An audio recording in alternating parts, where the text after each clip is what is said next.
శ్రీరామజయం అందరికీ కూడా ఆ రేణుకా ఎల్లమ్మ తల్లి కటాక్షాలు ఎప్పుడూ ఉండాలని చెప్పి కోరుకుంటూ ఉన్నాను. ఓం హ్రీం క్రోం ఐం శ్రీ రేణుకాదేవియే నమః. నేను ఈ యొక్క క్రితం వీడియోస్ ఏం చెప్పానంటే, నేను యొక్క రేణుకా ఎల్లమ్మ దేవి యొక్క విశిష్టత ఏమిటి, ఆమెను ఏ విధంగా కొలవాలి. కొంతమంది నేను క్రితం ఛానల్స్ చేసినప్పుడు వాళ్ళు నన్ను ప్రశ్నలు అడిగారు. ఇట్లాంటి ప్రశ్నలు అన్నీ కూడా ఇది ఓకే ఈ విధంగా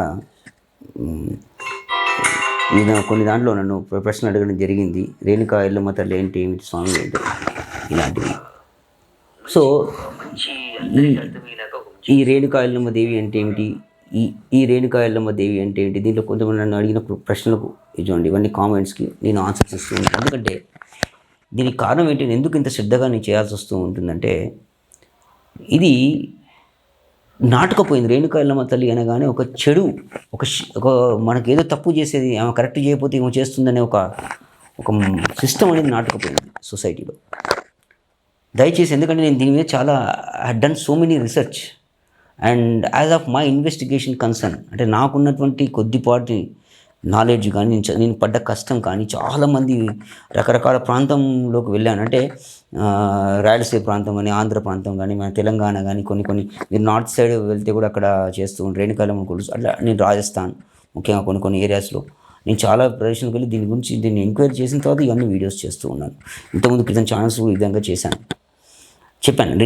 నేను రేణుకాయలమ్మని కొలుసుకునే విధానం ఎలా ఉంటుంది, మేము దశమహావిద్యలో ఒక విద్య ఎలా ఉంటుందని చెప్పాను. నేనైతే జనరల్గా కవచము కానీ, దేవి స్తోత్రం కానీ, దేవి హృదయం కానీ, తర్వాత దేవి హృదయ స్తోత్రం అంటుంది దాన్ని, ప్రచండ చండికా స్తపదం అంటారు దాన్ని, అష్టోత్తర శతనామావళి కానీ, తర్వాత అష్టోత్తర శతనామ స్తోత్రం కానీ, ఇట్లాంటివన్నీ కూడా చేస్తూ ఉంటారు.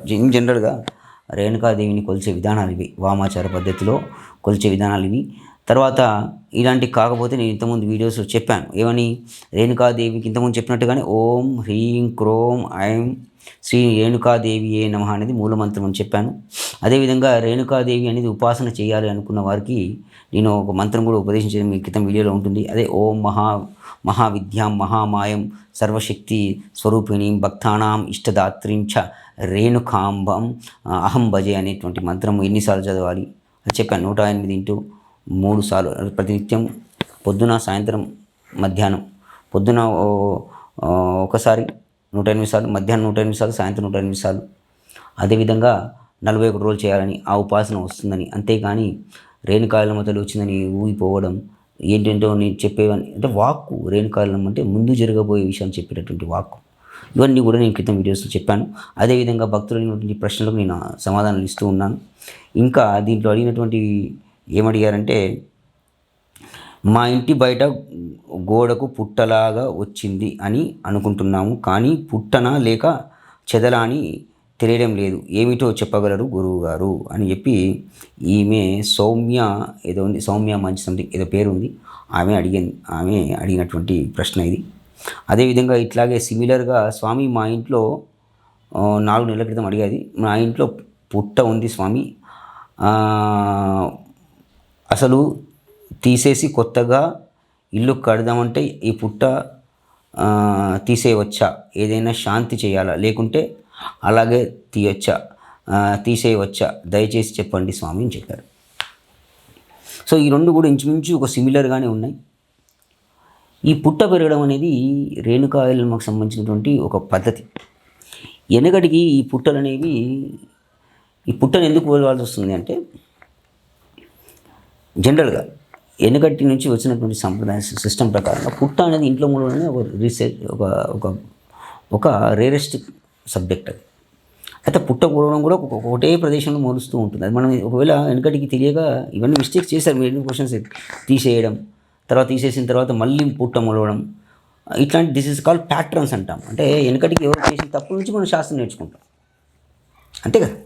సో ఇప్పుడు తీసేయవచ్చా అంటే దానికి ఒక పద్ధతి ఉంటుంది. దాని యొక్క ఫొటోస్ ఎలా ఉన్నాయి, దాని పుట్ట ఆకారం ఎలా ఉంది, ఆ పుట్ట మన్ను పట్టుకోగానే దానికి ఒక పద్ధతి ఉంటుంది, దాన్ని చూసే విధానం. ఒకవేళ అది రేణుకాయలమ్మ తల్లి పుట్ట కాదని తెలుసుకోవడానికి ఈ పద్ధతులు ఉంటాయి.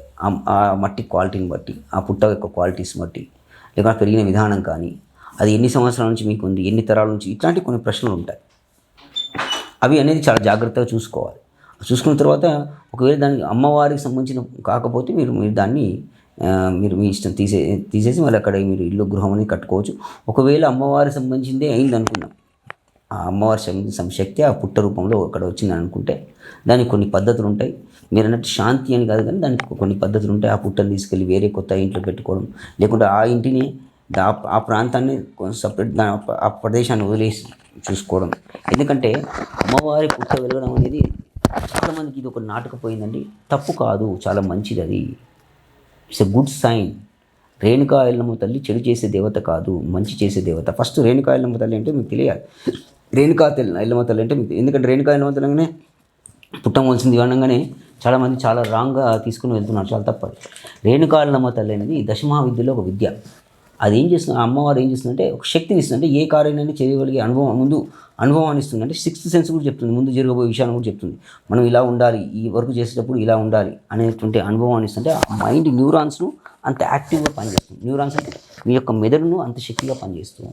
అది రేణుకా ఎల్లమ్మ. దాని ఉపాసన కూడా చెప్పాను. అంతేగాని ఉత్తనే రేణుకా ఎల్లమ్మ వచ్చిందని, ఉత్తనే పుట్ట వచ్చిందని ఏంటంటే మూఢనమ్మకాలు వెళ్ళకండి దయచేసి. నేను ఇది ఎందుకు చేయాల్సి వస్తుందంటే ఇంతకుముందు చెప్పాను స్టార్టింగ్లోనే, చాలా మూఢనమ్మకం పాతుకపోయింది రేణుకా ఎల్లమ్మ తల్లి అనగానే. కొలిసే విధానాలు ఉంటాయి, చాలా జాగ్రత్తగా చేయాలి. ఇక మీకు ఇది చెప్తుంటే కూడా మీకు ఈ మధ్యలో ఒక ఈగోలు ఉంటాయి, తెలుసు కదా. యాక్సెప్ట్ చేయండి, నిజాన్ని యాక్సెప్ట్ చేయండి, అబద్ధాన్ని వదిలేద్దాం, మూఢనమ్మకాన్ని వదిలేద్దాం దయచేసి. ఇప్పుడు మీకు ఈ విషయం చెప్పాలి.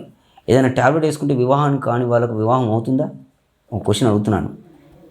నాకు ఒక ట్యాబ్లెట్ చూపండి, ఆ ట్యాబ్లెట్ వేసుకోగానే వివాహం అవుతుందా?